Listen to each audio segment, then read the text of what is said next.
सरहित गुन्हेगाराकडून एखादा गुन्हा घडला तर त्याला पकडणं पोलिसांसमोर एक मोठं आव्हान असतं। कारण या आरोपीला माहिती असतं की आपण कसं पळून जायचं आणि स्वतःला कसं लपवायचं।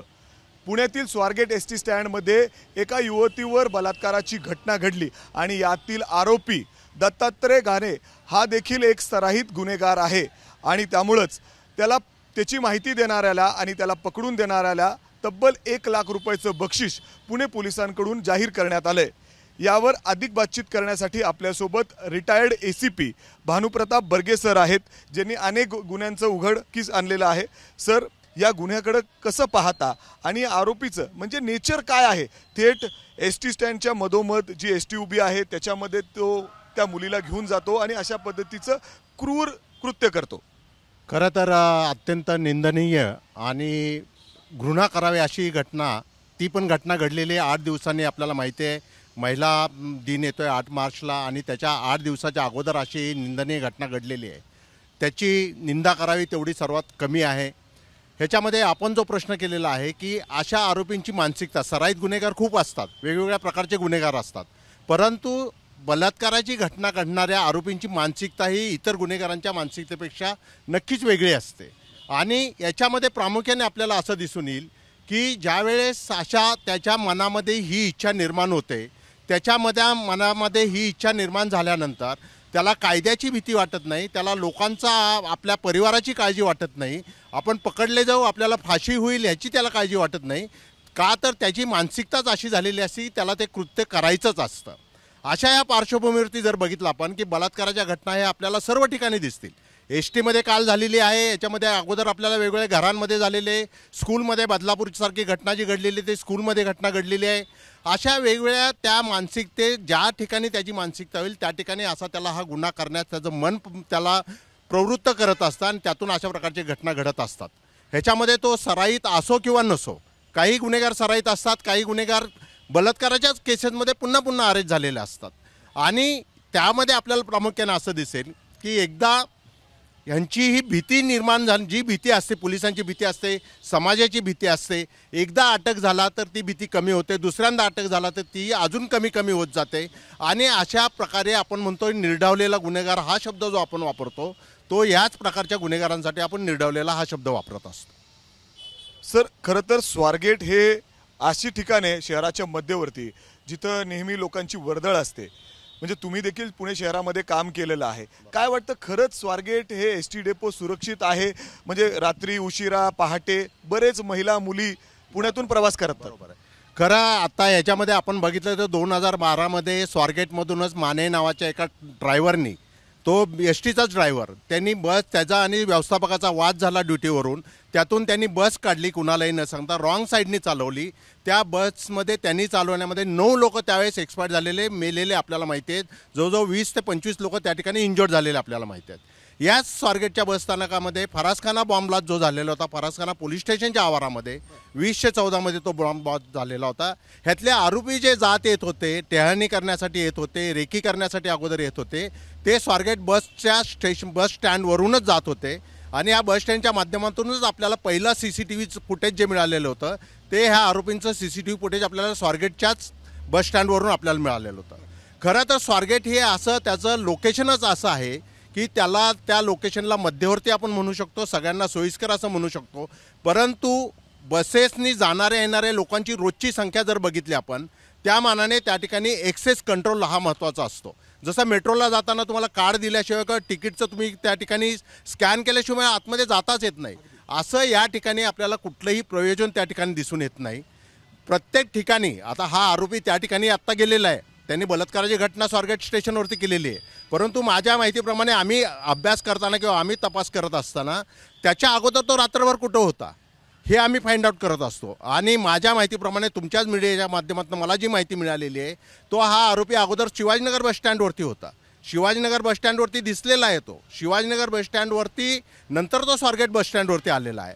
त्याला कदाचित त्या ठिकाणी त्याची इच्छा झालेली असेल, ती पूर्ण करण्यासाठी तो मार्ग बघत असेल आणि त्याला आणायच्याच ही जी मुलगी 26 वर्षाची आहे ती भोळी बाबडी वाटली असेल किंवा तिने त्याच्या सांगण्यावरती विश्वास ठेवून ज्या प्रकारे ती गेलेली आहे, त्यांनी तेवढं कन्व्हिन्सिंग करण्याची त्याची ती पात्रता असेल, त्या कन्व्हिन्सिंग करण्याच्या पात्रतेमुळे ती त्याच्याबरोबर त्या एस टीमध्ये गेलेली आहे आणि त्या ठिकाणी आपल्याला दुर्दैवी घटना आपल्याला झालेली दिसते.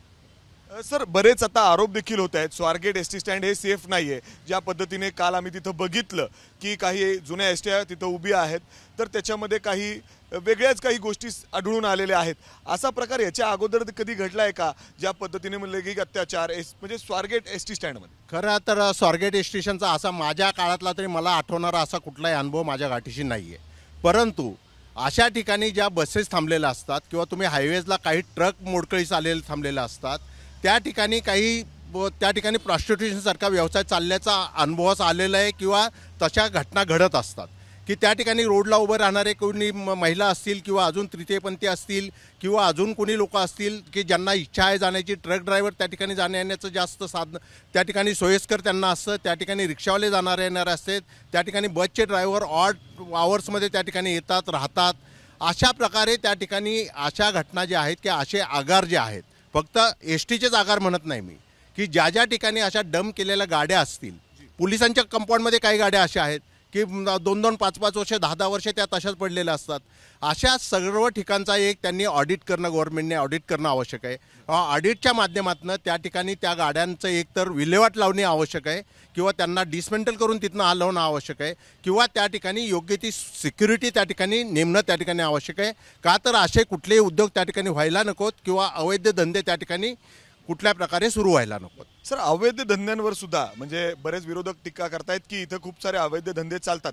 अगदी काही अंतरावर, हाकेच्या अंतरावर पोलीस स्टेशन देखील आहे. खरं तर मी पोलिसांचा एक्स पोलिसमन आहे म्हणून पोलिसांची बाजू घेतो असा प्रश्न नाही आहे. परंतु ह्या अशा प्रिमायसेसची सिक्युरिटी जी असते ते इंटरनल सिक्युरिटी त्या त्या विभागाची असते. आय टी सेक्टरमध्ये तुम्ही बघता, आय टीमध्ये जाताना आपल्याला ॲक्सेस कंट्रोलशिवाय त्या ठिकाणी पंच केल्याशिवाय तुम्ही जाऊ शकत नाही, मेट्रोमध्ये जाऊ शकत नाही. मग अशा एस टीच्याने पोलिसांची संख्या ही फार कमी असते. मी सांगतो की स्वारगेट पोलीस स्टेशनला 100-125ची स्ट्रेंथ असेल, त्याच्यापैकी 20-25 आजारी असतात, कुठेतरी रजेवरती असतात, हार्डली 100 लोक त्या ठिकाणी कामाला राहतात.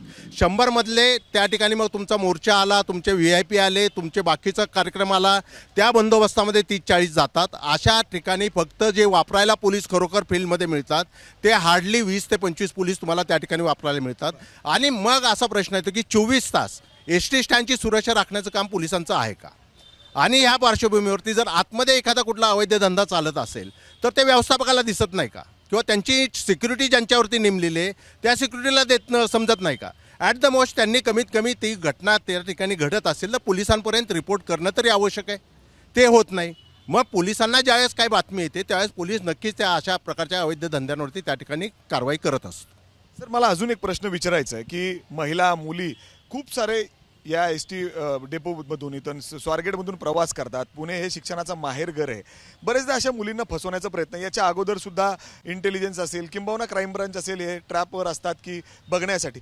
असं ह्युमन ट्रॅफिकिंगचा काही विषय असेल तिथं सर, तिथून चालत असं? नाही, मला तरी वाटत नाही की असा कुठलाही घटना अशी घडलेली नाही. एक वेळ रेल्वे स्टेशनवरनं मुली ट्रॅफिकिंगसाठी आणल्या जातात. वेस्ट बंगाल, आसाम, कर्नाटक अशा ठिकाणच्या मुली ज्या आणल्या जातात त्या शक्यतो आणल्या जातात त्या रेल्वेने आणल्या जातात. कारण मी त्या विभागाशी संबंधित 3 ते 4 वर्ष काम केलेलं आहे.